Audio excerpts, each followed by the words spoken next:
बिस्मिल्लाहिर्रहमानिर्रहीम। अस्सलाम वालेकुम मेंबर्स, यूट्यूब पे viewers and listeners and WhatsApp में जो लिसन्स करते हैं, तो हम लोग ग़ज़वा बदर, ओहद, खंदक तीनों ग़ज़वात कर चुके थे।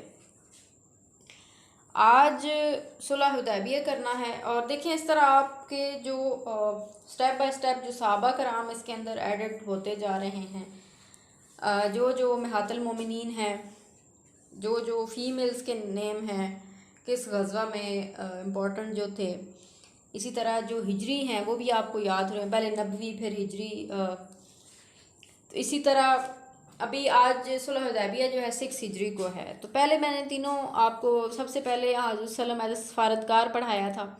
उसमें मैंने मवाख़ात मदीना, उसके बाद मीसाक Medina, first constitution of Muslims और हिजरत मदीना, और फिर मैंने उसको थोड़ा सा सुलह हुदैबिया के साथ उस टाइम कनेक्ट किया था, क्योंकि सफ़ारतकार में पूरी सुलह हुदैबिया तो नहीं हमने लिखनी ना। तो आज अगर सुलह हुदैबिया जो है, पहले तीनों जंगों में आपको बताया है कि ग़ज़वा बदर क्यों हुई थी, क्योंकि हज़रत सल्लम को एज़ा जाए पनाह मदीना में मिल गई थी, तो वो जेलसी की वजह से हुई थी ग़ज़वा बदर, और मुसलमान उस जंग को जीते थे।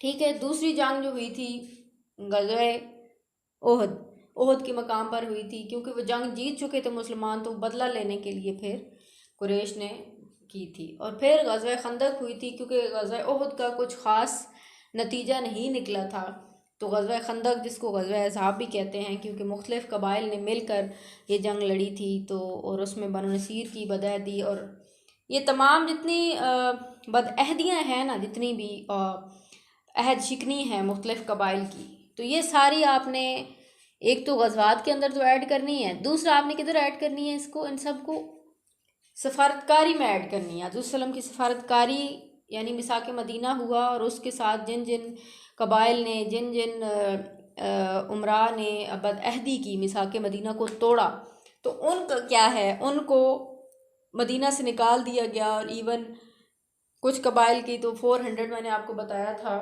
उनको कत्ल भी किया गया था। तो ये सारे आपने चीज़ें इंपॉर्टेंट MCQs के हवाले से और इस्लामिक हिस्ट्री के हवाले से, और जो इस्लामिक स्टडीज़ पढ़ रहे हैं वो गौर से सुने। यही तरीक़ाकार होता है एक पेपर को सॉल्व करने का भी, इसी तरह आउटलाइन बनाने का।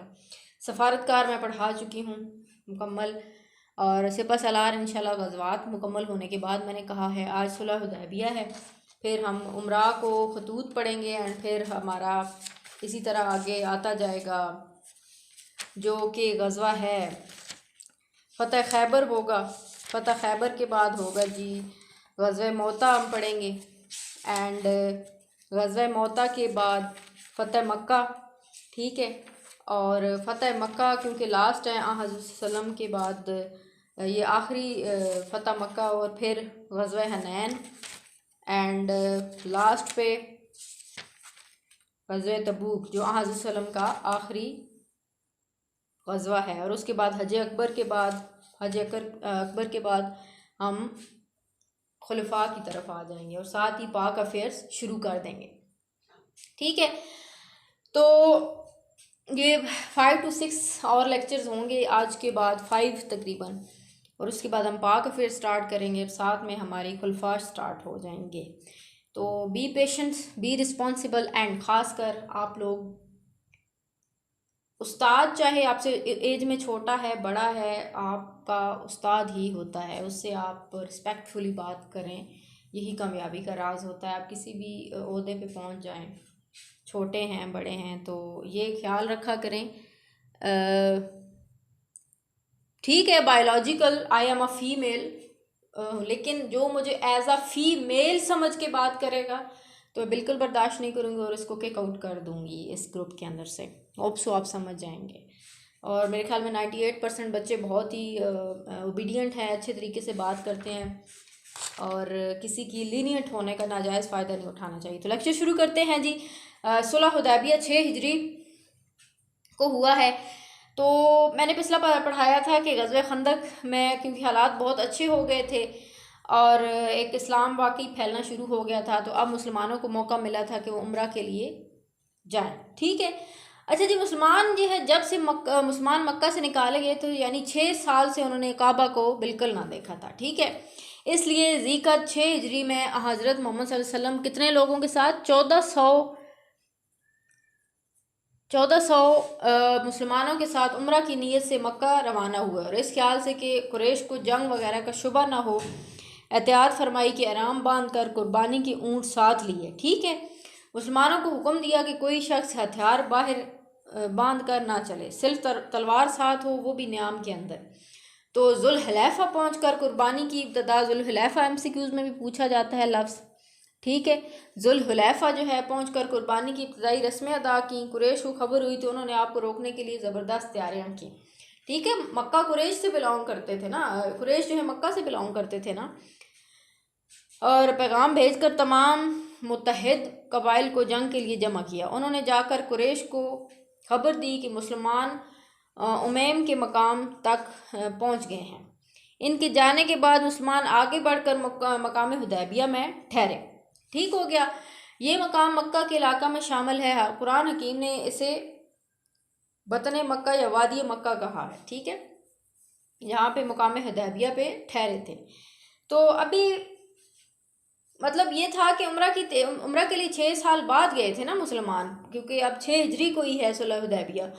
तो हुआ क्या था कि उन्हें शायद लगा कि इतने ज़्यादा 1400 मुसलमान आ रहे हैं तो शायद जंग के लिए आ रहे हैं। हालांकि हज़रत सल्लम ने कहा था कि न्याम के अंदर ही हथियार ना लेकर चलें, सिर्फ एक तलवार, और वो भी न्याम के अंदर, वो भी नंगी तलवारें लेकर नहीं चलेंगे। तो अभी हुआ क्या कि इसका सिर्फ एक हिस्सा, मैं वो जगह हरम से बाहर है और मक्का के शहर से क्योंकि बाहर है ना ये वाली जगह जो हुदैबिया है, तो बदील बिन वर्का के ज़रिए पैगाम। अच्छा, ये उम्रा की रवानगी हमारी हो गई है, यानी उम्रा के लिए रवानगी किस तरह हुई। 1400 साल बाद मुसलमान जो हैं उम्रा की नीयत से गए। वसल्लम के साथ 1400 मुसलमान थे। इब्तदाई रस्में जुल्हुलैफा में अदा हुई, और उन्होंने, कुरैश ने क्या समझा कि शायद मुसलमान जंग के लिए आ रहे हैं इतने ज़्यादा तादाद में। वो पहले ही डरे हुए थे क्योंकि हमेशा मुसलमान कम तादाद में थे और कुरैश हार जाते थे और उनका जानी नुकसान भी ज़्यादा होता था। तो इतनी बड़ी तादाद देखकर वैसे ही घबरा गए थे। अब बदील बिन वर्का के ज़रिए पैगाम, अब कबीला खज़ा जो था ना वो मुसलमानों का हलीफ था, वो उनकी साइड पे था। इसके जो रईस हैं बदील बिन वर्का ने जाकर रसूल सल्लल्लाहु अलैहि वसल्लम को ख़बर दी कि कुरैश मुसलमानों को मक्का में दाखिल नहीं होने देंगे। अब मक्का के अंदर जो कबीला खज़ा था ना, कबीला खज़ा, उसने बदील बिन वर्का एक आदमी था उसको भेजा कि हज़रत सल्लम को बता दें कि कुरैश वाले जो हैं वो तो आगे तैयारी करके जंग की बैठे हुए हैं और वो मुसलमानों को मक्का में दाखिल नहीं होने देंगे। तो आपने फरमाया कुरैश से जाकर कह दो कि हम लड़ने नहीं आए बल्कि उम्रा की गर्ज से आए हैं, ठीक है। हज़रत सल्लम ने पैगाम वापस भिजवा दिया। उसके बाद क्या हुआ कि बेहतर यह है कुरैश हमसे ख़ास मदद के लिए मुआहदा कर लें। अगर वो इस पर राज़ी नहीं है तो खुदा की कसम जिसके हाथ में मेरी जान है, मैं इस वक्त तक लड़ूंगा जब तक मेरी गर्दन अलग ना हो जाए और खुदा अपना फ़ैसला पूरा कर दे। बदील ने जाकर क्या किया, पैगाम सुनाना चाहा तो वो इसके सुनने के लिए तैयार ही ना थे। ताहम तजर्बाकार लोगों ने आमादगी कुछ जाहिर की। अच्छा, फिर बदील बिन वर्का ने जब पैगाम दे दिया ना तो कुरैश वालों ने क्या किया, उन्होंने उर्वा बिन मसूद सक़फ़ी, क्या है, उर्वा बिन मसूद सक़फ़ी, ये मैंने आउटलाइन अपलोड की है, उसके अंदर से साथ साथ देख लें। और यूट्यूब जो है वो भी व्यूवर्स जो हैं, मैं साथ क्योंकि लिख रही होती हूँ, वो उनके लिए तो बहुत इजी होता है। तो बदील ने हज़रत सल्लल्लाहु अलैहि वसल्लम का पैगाम और आपकी शराइत जो थी कुरैश वालों को सुना दी, ठीक है। ये शराइत सुनकर उनकी जमात के एक तजर्बाकार शख्स उर्वा बिन मसूद सक़फ़ी ने कहा, मोहम्मद की जो शराइत हैं, मोहम्मद सल्लल्लाहु अलैहि वसल्लम की शराइत बड़ी माकूल हैं, मुझको इजाज़त दो कि मैं जाकर खुद मामला तय कर लूँ। कुरैश को इन पर पूरा एतमाद था, तो इसलिए इनकी जानब से रसूल सल्लल्लाहु अलैहि वसल्लम के पास जाकर गुफ्तगी की और कहा, मोहम्मद फ़र्ज़ करो तुमने कुरैश को ख़त्म कर दिया। क्या दुनिया में इसकी मिसाल मिल सकती है कि किसी शख्स ने अपनी कौम को खुद अपने हाथों से बर्बाद कर दिया, ठीक है। तो अभी ये पैगाम लेकर पहले क्या हुआ, उम्रा की रवानगी हुई। कुरैश ने क्या समझा कि मुसलमान 1400 का लश्कर लेकर जंग के लिए आ रहे हैं, तो उन्होंने बदील बिन वर्का जो कि हजूर सल्लम का और मुसलमानों का हलीफ था ना मक्का के अंदर, उसने बदील बिन वर्का को भेजा, पैगाम पहुंचाया कि कुरैश तो जंग के लिए इकट्ठे हो रहे हैं। तो हजूर सल्लम ने फरमाया कि वो जंग करने नहीं आए और शराइत भी बताएं कि जाके उन्हें बताओ। तो फिर कुरैश ने एक सफ़ीर भेजा, उर्वा बिन सकफ़ी बतौर सफ़ीर भेजा, ठीक है, कि जाओ और उन्हें बताओ कि हम लोग फिर क्या हुआ, जब उर्वा बिन सकफ़ी जो था वो आया तो उसने हजरत सल्लम के दरबार का नक्शा देखा तो हैरान हुआ कि वो जाके बताया उसने वापस कि खुदा की कसम मैंने शाही दरबार देखे हैं, जितनी ताज़ीम मोहम्मद सल्लल्लाहु अलैहि वसल्लम के साथ ही आपकी करते हैं वो बादशाहों को इनके दरबारों में नसीब नहीं।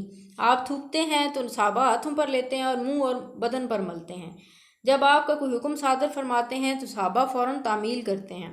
आप वज़ू करते हैं तो सहाबा बचे हुए पानी को के लिए गोया जान मारते हैं। आप सल्लल्लाहु अलैहि वसल्लम जब बोलते हैं तो सहाबा अपनी आवाज़ पस्त करते हैं, अदब से आपकी तरफ नज़र नहीं उठाते। ये सारा हाल किसने बयान किया? उर्वा बिन सकफ़ी जो सफ़ीर भेजा था कुरैश ने, उसने आके बताया हज़रत सल्लम को कि कुरैश जो हैं इस तरह कहते हैं कि अगर मज़ीद हज़रत सल्लम आगे बढ़े तो उसका यही होगा कि ऐसा ही है कि उसने अपनी कौम को अपने हाथों से बर्बाद कर दिया। क्योंकि हज़रत सल्लम कुरैश मक्का से ही गए थे ना मदीना, तो वो उनकी कौम थी मक्का वाली, तो वो इस तरह पैगाम मतलब जज्बाती करने आया था। लेकिन वापस जाके वो क्या किया कि उसने तमाम हालात सुनाए कि वहाँ पर तो इस तरह का कोई मामला नहीं है, वो नहीं लड़ने आए, बल्कि उल्टा हज़रत सल्लम के दरबार का पूरा हाल बयान कर दिया।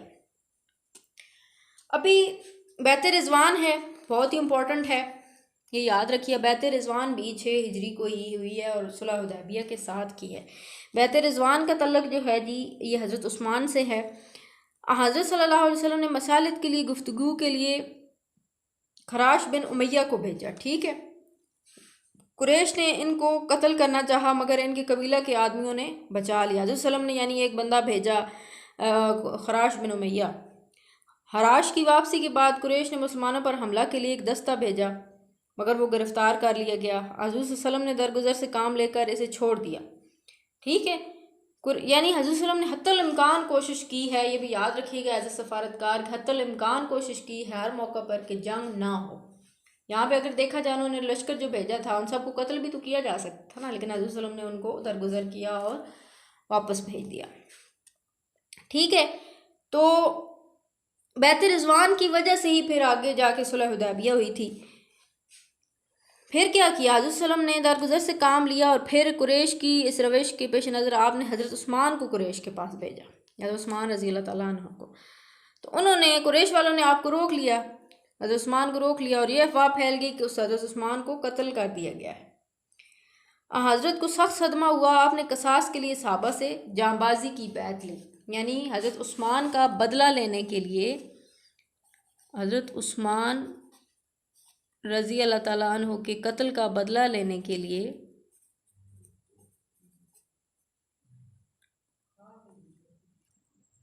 तो हज़रत उस्मान के कत्ल का बदला लेने के लिए जो बैत की गई थी हज़रत सल्लम ने सहाबा से ली थी, वो वाली बैत जो है इसको बैत रिज़वान कहते हैं। अब इस दौरान में जब पता चल गया कुरैश वालों को, पहले ही वो डरे हुए थे ग़ज़वे खंदक और बदर की वजह से कि हज़रत सल्लम ने बैत रिज़वान ले ली है, तो उन्होंने जंग का ख़तरा हुआ तो उनको फिर मसालत के लिए क्या किया। और बाद में पता भी चल गया कि हज़रत उस्मान रज़ी अल्लाह तआला की जो कत्ल की खबर है वो गलत थी। तो इस दौरान में कुरैश को अपनी गलती का एहसास हुआ, मसालत के लिए आमादा हो गए और ख़तीब सुहेल बिन उमरों को मसालत की गुफ्तगू के लिए भेजा, ठीक है। किसको भेजा था, ये बहुत इंपॉर्टेंट MCQ है, सुहेल बिन उमरों, ठीक है। बैत रिज़वान के बाद सुहेल बिन उमरों को भेजा, याद रखिएगा। पहले बदील बिन वर्का जो हलीफ था मुसलमान कबीला ख़ज़ा का, उसके बाद कुरैश की जानब से उर्वा बिन मसूद सकफ़ी जिसने दरबार रिसालत का मंज़र बयान किया था वापस जाके। फिर बैत रिज़वान हुई, हज़रत उस्मान को भेजा गया और उनको वहाँ पे कैद कर लिया गया और अफवाह उड़ी के हज़रत उस्मान कत्ल हो गए। फिर क्या हुआ, जब ये अफवाह झूठी साबित हुई तो सुहेल बिन उमरू को भेजा गया, ठीक है। सुहेल बिन उमरू को भेजा गया तो मसालत के लिए भेजा गया, ठीक है। यानी यही सुलह हुई थी, यहाँ पे मसालत हो गई थी और फिर जो है सुलहनामा लिखवाया गया। तो ये याद रखिएगा कि कुरैश की तरफ से सुहेल बिन उमरू, और आगे जाके मैं बताती हूँ कि मुसलमानों की तरफ से कौन था जिसने मिलकर सुलहनामा लिखवाया था। तो पहले तो देख लेते हैं सुलहनामा की तो शराइत देख लेते हैं। जो मुसालितनामा लिखा गया था मुसलमानों की तरफ से जो था वो था मोहम्मद बिन अब्दुल्ला, ठीक है, मोहम्मद बिन अब्दुल्ला, और कुरैश की तरफ से सुहेल बिन उमरो, ठीक है। ये दोनों थे जिनके दरमियान ये तय हुई थी सुलहनामा। अगर इसकी शराइत देख लेते हैं, ये डिप्लोमेसी के अंदर आप कोट कर सकते हैं ये वाली शराइत हज़रत सल्लम एज अ डिप्लोमेट, कि अगले 10 वर्ष जो है जंग ना होगी और सब लोग अमन व अमान के साथ रहेंगे, कोई किसी पर जुल्म तादी नहीं करेगा, फरीकैन अपने जज्बात काबू में रखेंगे और एक दूसरे से ख़यानत नहीं करेंगे। 2 और 3rd पे क्या था, अगर मक्का से कोई शख्स अपनी वली के इज़्न के बगैर मोहम्मद के पास जाएगा तो उसको वापस भेज दिया जाएगा। ये बहुत इंपॉर्टेंट है एज अ डिप्लोमेट, ये वाला पॉइंट 3rd। अगर मक्का से कोई शख्स अपने वली के इज़्न के बगैर, यानी कोई भी शख्स मुसलमान होकर हज़रत सल्लम के पास चला जाता है मदीना, तो उसको वापस भेज दिया जाएगा, ठीक है, कि हज़रत सल्लम उसको वापस कर देंगे, जब जाओ मक्का तुम वापस जाओ, ठीक है। और अगर मोहम्मद के असहाब में से कोई शख्स कुरैश के पास आता है तो उसको रोक लिया जाएगा, यानी मदीना वाले तो वापस कर देंगे लेकिन मक्का वाले वापस नहीं करेंगे। तो इसके बाद जो चाहे मोहम्मद का हलीफ हो और हम अहद हो जाए, और जो चाहे कुरैश का हलीफ हो, किसी पर कोई पाबंदी नहीं, यानी जो चाहे जिसका भी हलीफ बन जाए दोनों में से, पार्टीज़ में से। और फिर क्या, हज़रत मोहम्मद सल्लल्लाहु अलैहि वसल्लम इस साल, यानी उस साल हज़रत सल्लम ने उम्रा नहीं किया था, ये भी याद रखिएगा, उम्रा नहीं करेंगे और वापस चले जाएंगे। हज़रत मोहम्मद सल्लल्लाहु अलैहि वसल्लम कुरैश की मौजूदगी में तशरीफ़ नहीं लाएंगे, ठीक है, ये भी था एक पॉइंट। और अगले बरस कुरैश 3 रोज़ के लिए मक्का से निकल जाएंगे, यानी जब हज़रत सल्लम अपने सहाबा के साथ उम्रा करने के लिए आएंगे अगले साल, तो कुरैश मक्का से निकल जाएंगे। तो मोहम्मद इन अयाम में अपने असहाब के हमरा यहाँ तशरीफ़ लाएंगे, मुसलमान मक्का में बेनियाम असला नहीं लाएंगे। तो ये वाली शराइत थी सारी। इस पर सहाबा कराम ने शोर भी किया कि अगर कोई मुसलमान मक्का से होकर बेचारा जुल्म की वजह से मदीना आ जाता है तो हम उनको वापस भेज देंगे, तो ये तो शर्त गलत है, ठीक है। तो ये शर्त आगे जाके फ़तह मुबीन भी साबित हुई। ये वाली शर्त पे ही आकर कुरैश वाले खुद ही तंग आ के ये शर्त बदलने पर मजबूर हो गए। क्यों कि अबू जंदल का वाक़या है, अभी ये मुआहदा लिखा ही जा रहा था कि सुहेल के लड़के अबू जंदल, ठीक है, जो मुसलमान हो चुके थे और इस जुर्म में तरह तरह के मसाइब झेल रहे थे, किसी तरह छूट कर मुसलमानों के पास चले गए। ये वही पॉइंट, ठीक है, कि कोई भी जी, तो मैं बता रही थी कि अभी क्योंकि मुआहदा लिखा ही जा रहा था, तो सुहेल का जो लड़का है अबू जंदल वो मुसलमान हो चुका था, तो उस जुर्म में तरह तरह के मसाइब झेल रहा था। कुरैश वाले तो इस शर्त बड़े खुश हुए थे ना कि जो भी मुसलमान होके आएगा मदीना से या मक्का से मदीना जाएगा तो वो जुल्म भी करेंगे, और अगर वो भाग के गया भी तो मक्का वालों मदीना वालों को वापस भेजना पड़ेगा मजबूरन। तो यही अभी लिखा जा रहा था कि सुहेल के लड़का जो अबू जंदल है मुसलमान हो चुका था और जुर्म में तरह तरह के मसाइल झेल रहा था, किसी तरह छूट कर क्या हुआ, मुसलमानों के पास चला गया। तो इन्हें देखकर जो सुहेल था वो मुसलमान नहीं था, अबू जंदल उसका बेटा मुसलमान था। तो सुहेल ने हज़रत सल्लम को कहा कि मोहम्मद के पाबंदी का अहद का ये पहला वाक़या है, अगर आपने जो अहद किया है, शराइत जो रखी हैं सुलह हुदैबिया की, तो पूरी करें, क्योंकि हमारी तरफ से एक लड़का मुसलमान होकर आपकी तरफ गया है तो हमें वो वापस करें, ठीक है। तो आपने फरमाया अभी मुआहदा मुकम्मल नहीं हुआ। सुहेल ने कहा तो हमें सुलह मंजूर नहीं, यानी अभी लिखा ही जा रहा था, ठीक है। तो फिर मजबूरन हज़रत सल्लम को क्या हुआ कि हज़रत ने सुहेल को समझाने की कोशिश की कि अभी तो मुआहदा लिखा नहीं है, हम इसको कैसे वापस कर दें, लेकिन उसका बाप जो है वो ना माना, इसलिए आपने मजबूर होकर अबू जंदल को इसके हवाले कर दिया, ठीक है। उन्होंने जिस्म के नील दिखाकर जो मुशरिकीन के ज़ुल्म तशद्दुद से पड़ गए थे मुसलमानों से फ़रियाद की, फिर इसी अज़ाब के हवाले करते हो जिससे मैं छूट के आया हूँ। ये अबू जंदल ने कहा। मुसलमान इनकी दर्द अंगेज़ फ़रियाद सुनकर तड़प उठे, लेकिन हज़रत सल्लल्लाहु अलैहि वसल्लम ने अपना फ़ैसला कायम रखा। यहाँ पे देखिए डिप्लोमेसी में कम अज़ कम आपको कहीं ना कहीं झुक जाना पड़ता है। यहाँ हज़रत सल्लल्लाहु अलैहि वसल्लम ने नी डाउन हुए, झुके, और ये बाद में फ़तह मुबीन साबित हुई।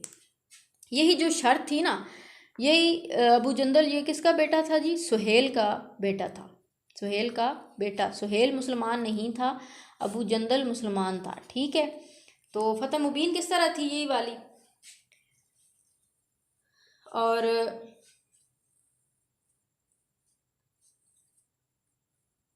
फ़तह मुबीन का पेश खैमा ठीक है।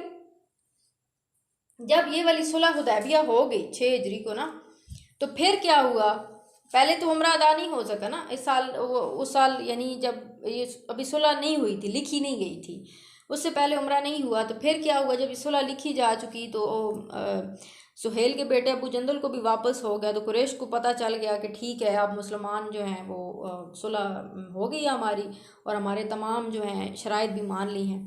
तो फिर क्या हुआ कि हज़रत सल्लल्लाहु अलैहि वसल्लम ने अपना फ़ैसला कायम रखा, कुर्बानी के ऊँट ज़बह करके बाल तरशवाए और एहराम खोला। ठीक है। फ़तह मुबीन का पेशनामा, मुहाजिरीन 6 बरस के बाद अपने शहर को चले थे, लेकिन ये तमन्ना बर ना आई। ठीक है। अबू जंदल के वाक़या ने इनका सुकून छीन लिया। उन्हें लगा कि शायद हज़रत सल्लल्लाहु अलैहि वसल्लम ने ये शर्त गलत रखी है। तो हज़रत उमर ने इस मौका पर जनाब रसालत माप की खिदमत में जो कलाम पेश किया, इसके हर्फ और इस तरह बेचैनी की झलक नज़र आती है। बाद सहाबा तो मायूसी और शिकस्त दिली से नज़र आ रहे थे। ताजदार कायनात हुदैबिया से वापस आए तो रास्ता में वही मुबारक नाजिल हुई, इन्ना फ़तहना लका फ़तह मुबीन, हमने आपके लिए फ़तह मुबीन का दरवाज़ा खोल दिया है। ठीक है कि हाँ, हज़रत सल्लल्लाहु अलैहि वसल्लम ने फरमाया कि यह आयत सुनाई और फरमाया ये आयत मुझे तमाम दुनिया से अजीज़ तरीन है। हज़रत उमर जो है वो, हज़रत उमर ने ये तशवीश ज़ाहिर की कि ऐसी शर्त रखी है कि अगर कोई भी मुसलमान हो के मदीना में आएगा तो हमें मजबूरन वापस करना पड़ेगा, और बेचारे मुसलमान जो नए होते हैं, नौ उमर मुसलमानों की तो दिलजोई करनी होती है। तो हज़रत सल्लम ने ये आयत नाजिल हुई। ठीक है। और ये वाली आयत जो है ये याद रखिएगा, और हमने आपके लिए फ़तह मुबीन दरवाज़ा खोल दिया। इन्ना फ़तह, यहाँ पे ज़ेर ज़बर नहीं है शायद, माफ़ कीजिएगा। तो इन्ना फ़तह न लका फ़तह मुबीना, तो ये वाली जो आयत है ये हज़रत सल्लम ने फरमाया था कि मुझे सबसे ज़्यादा अज़ीज़ है। ये आपने, ये वाली आयत अगर MCQ में पूछी जाए तो ये आपने बताना है, इन्ना फ़तहना का। ठीक है, ये वाली आयत है फ़तहना का, इन्ना फ़तह लका फ़तह न लका फ़तह मुबीना। ठीक है, हमने आपके लिए मुबीन, जो तर्जमा है वो आप एग्जैक्ट सुन लें क्योंकि यहाँ पे इसके ज़ेर ज़बर नहीं है। हमने आपके लिए फ़तह मुबीन का दरवाज़ा खोल दिया है। ये वाली आयत का तर्जमा, ये वाला आयत आए तो MCQ के अंदर आपने बताना है, नीचे बबल आउट वही चीज़ करनी है कि हज़रत सल्लम ने फरमाया कि मुझे ये दुनिया से अज़ीज़ तरीन है। तो अभी अभी ये सुलह हो गई, ठीक है, कुर्बानी भी हो गई, मुसलमानों ने बाल तरशवाए और वापस चले गए। तो फ़तह मुबीन के असरात क्या हुए, ये जो फ़तह हुई थी, सुलह हुदैबिया हुई थी। फ़तह मुबीन एक तो करार पाई मैं बता चुकी हूँ। ठीक है। दूसरा क्या हुआ, जंग का ख़ात्मा हो गया, यानी ये इसमें एक शर्त थी कि अगले 10 साल तक मुसलमान जो है वो जंग नहीं करेंगे, कुरैश जो है। ठीक है, ख़ात्मा हो गया, लोग जौक दर जौक मुसलमान होने लगे। ठीक है। इस माहिदा के बाद जब फ़ज़ा साजगार हो गई और मुसलमान मक्का आने जाने लगे, देखें ना, माहिदा हो गया था, अभी जंग नहीं हो सकती थी। मुहाजिरीन जो पहले मदीना चले गए थे वो भी आहिस्ता आहिस्ता मक्का आना जाना शुरू हो गए, और जब आना जाना शुरू हो जाते हैं तो एक दूसरे को फिर तबलीग भी शुरू कर दी ना। तबलीग शुरू हुई तो फिर लोग मुसलमान होना शुरू हो गए। और फिर क्या हुआ, कबाइल के इस्लाम की तरफ माइल होना, जो कबाइल पहले दूर थे, इस्लाम के बारे में शक व शकूक में थे, तो आने जाने की वजह से वो भी मुसलमान होना शुरू हो गए थे। इसी साल जो है हज़रत खालिद बिन वलीद और उमरू बिन आस जो हैं इस्लाम लाए थे। पिछले आपको पता होगा ग़ज़वा ओहद, बदर और खंदक में हज़रत खालिद बिन वलीद जो थे वो मुसलमान नहीं थे, ईमान नहीं लाए थे।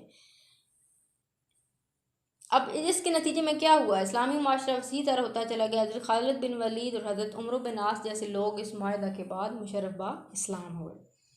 अब मक्का और मदीना के दरमियान कशीदगी ऑटोमेटिकली ख़त्म होगी, तो गैर मुमालिक फ़तह मुबीन साबित हुई। ठीक है, यहाँ पर मजबूरन सुलह हुदैबिया की एक शर्त जो कि लग रहा था ज़ाहिरी तौर पर मुसलमानों के ख़िलाफ़ थी, वो ख़त्म होगी। अभी 6 हिजरी के कुछ मज़ीद वाक़यात देख लेते हैं जी। इसी साल हज फ़र्ज़ हुआ था। ठीक है, ये हुक्म नाजिल हुआ कि कोई मुसलमान औरत किसी मुशरिक के निकाह में नहीं रह सकती। पहले तो ये था ना कि निकाह कर ही नहीं सकते, पिछले हमने पढ़ा था ना ठीक है। 5 हिजरी को जो कि ग़ज़वा अहज़ाब हुआ था और खंदक जिसको कहते हैं, उसमें तो निकाह कर ही नहीं सकते। लेकिन अब बाद में ये नाज़िल हुआ था 6 हिजरी में कि कोई मुशरिक के निकाह में रह ही नहीं सकती, यानी जो पहले से मौजूद हैं वो भी नहीं रह सकती।